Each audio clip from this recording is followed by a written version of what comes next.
सुबह की पहली किरण के साथ जब मोहन अपने खेत पहुंचा तो उसकी आंखें फटी की फटी रह गईं। जहां कल तक धूल उड़ती थी, आज वहां घुटनों तक ऊंची हरी भरी फसल लहलहा रही थी। बड़े बड़े चमकदार आलू और मोतियों जैसे मटर के दाने। तभी वहां से काला गुजरा, काला हैरानी और चिढ़ के साथ। अरे मोहन, ये क्या तमाशा है? कल शाम तक तो यहाँ मिट्टी उड़ रही थी और आज एक ही रात में इतनी बड़ी फसल। कौन सा गड़ा हुआ खजाना हाथ लग गया है तेरे?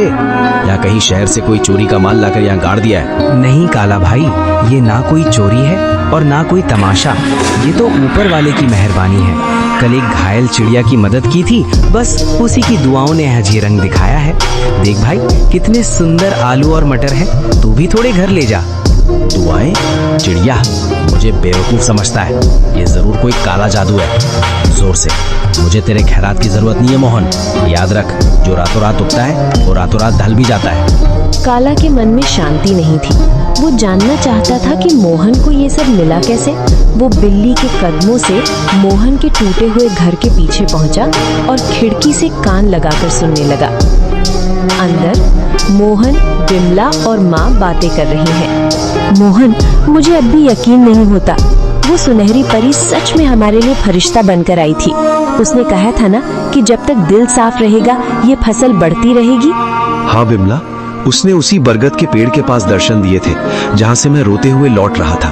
वो दिव्य प्रकाश, वो ममता भरी आंखें, मैं कभी नहीं भूल सकता। काला भाई को शक हो रहा था, पर उसे कैसे समझाऊं कि ये सब दया का फल है। काला खिड़की के बाहर बुदबुदाते हुए, अच्छा तो ये बात है। बरगद का पेड़, परी और सुनहरी पोटली। अगर उस भीख मंगे मोहन को परी मिल सकती है तो मैं तो उससे कहीं ज्यादा चालाक हूँ। मैं भी कल उसी पेड़ के पास जाऊंगा और उस परी से सब कुछ छीन लूंगा। काला सुबह सुबह उसी बरगद के पेड़ के नीचे पहुंच गया। उसने एक जाल बिछाया और एक चिड़िया के आने का इंतजार करने लगा। उसने सोचा कि वो किसी चिड़िया को घायल करेगा और फिर उसकी मदद का नाटक करेगा। कहाँ है वो परी? ओ चिड़िया, बाहर निकल। देख, मैं तेरे लिए कितने दाने लाया हूँ। बस एक बार मेरे सामने आ जा और मुझे वो मखमली पोटली दे दे। मुझे आलू मटर नहीं, मुझे सोना चाहिए, चांदी चाहिए। मैं उस मोहन से बड़ा आदमी बनना चाहता हूँ। काला घंटों चिल्लाता रहा, कभी रोने का नाटक करता तो कभी लालच में पेड़ की टहनियां हिलाता, लेकिन वहाँ सन्नाटा छाया रहा। अचानक एक तेज ठंडी हवा चली और एक आकाशवाणी हुई। काला, प्रार्थना हृदय से की जाती है, लालच से नहीं।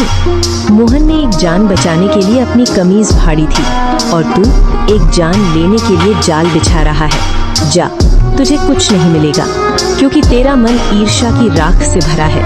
लालच की फसल कभी मीठी नहीं होती। नहीं, ये नाइंसाफी है। उस गरीब को सब कुछ और मुझे कुछ नहीं। अगर मुझे नहीं मिला तो मैं मोहन का भी कुछ नहीं रहने दूंगा। मैं आज रात उसके खेत को शमशान बना दूंगा। मोहन ने पहली फसल घर लाई। बिमला ने जब आलू और मटर की सब्जी बनाई तो उसकी खुशबू पूरे गांव में फैल गई। बीमार माँ ने जैसे ही एक निवाला खाया, उनके चेहरे पर रौनक आ गई। पिताजी, ये आलू तो बहुत मीठे हैं। क्या ये सचमुच हमारे खेत के हैं? अब मुझे स्कूल जाने के लिए नया बस्ता मिलेगा ना? हाँ मेरे बच्चे, अब हम कभी भूखे नहीं सोएंगे। बिमला देखो, भगवान ने सुन ली। आज माँ की आंखों में चमक देखी? ये उन जादुई बीजों का ही प्रताप है। बिमला आंखों में आंसू भरकर, मैं तो डर गई थी मोहन। मुझे लगा था कि गरीबी हमारी पहचान बन गई है, लेकिन आज पहली बार लग रहा है कि हमारे घर में भी लक्ष्मी ने कदम रखा है। पर मुझे उस काला से डर लगता है। उसकी नजरें हमारे खेत पर जमी है।